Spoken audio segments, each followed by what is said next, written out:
Thinking is difficult, that's why most people जज। सोच अच्छी होनी चाहिए क्योंकि नज़र का इलाज तो मुमकिन है पर नज़रिए का तो नहीं।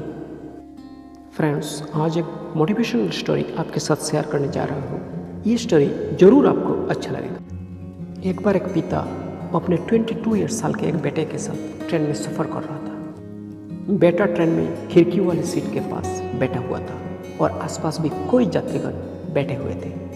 वो लड़का अपने पिता के साथ बैठा हुआ था।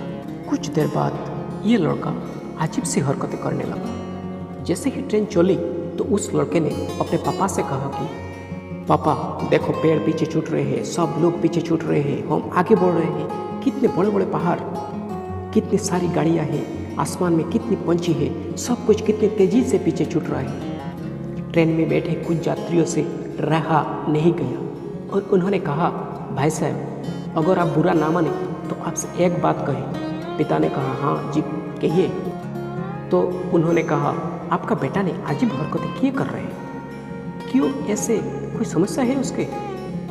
अगर इससे कोई समस्या है तो आप इसे डॉक्टर को दिखा सकते हो और चाहे तो हम एक डॉक्टर को जानते हैं, डॉक्टर के साथ आपकी बात करा देते हैं। इस पर उस लड़के के पिता का जवाब था, हम इसे डॉक्टर के पास ही दिखा कर आ रहे हैं। मेरे बेटे की बचपन से आंखें नहीं थी, ये अंधा था और आज ही उसकी आंखें ठीक हुई, तो इसलिए ऐसी हरकतें ये कर रहे हैं।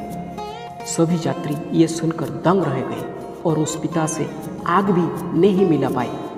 किसी को बुरी हालत देखकर उस पर हमें हंसना नहीं चाहिए। तो दोस्तों, इस कहानी के माध्यम से हमें ये शिक्षा मिलती है कि किसी की बुरी हालत देखकर हमें कभी भी हंसना नहीं चाहिए।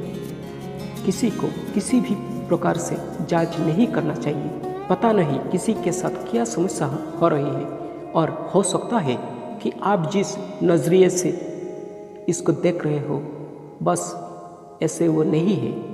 तो आशा करता हूँ कि आपके समझ आ गई होगी। मुश्किल कुछ भी नहीं इस दुनिया में, तू जरा हिम्मत कर, ख्वाब बदलेंगे हकीकत में, तू जरा कोशिश तो कर। दोस्तों, जो लोग अपनी तुलना दूसरे व्यक्तियों के साथ करते हैं उन्हें याद रखना चाहिए कि सूर्य और चंद्रमा अपने अपने समय पर चमकते हैं।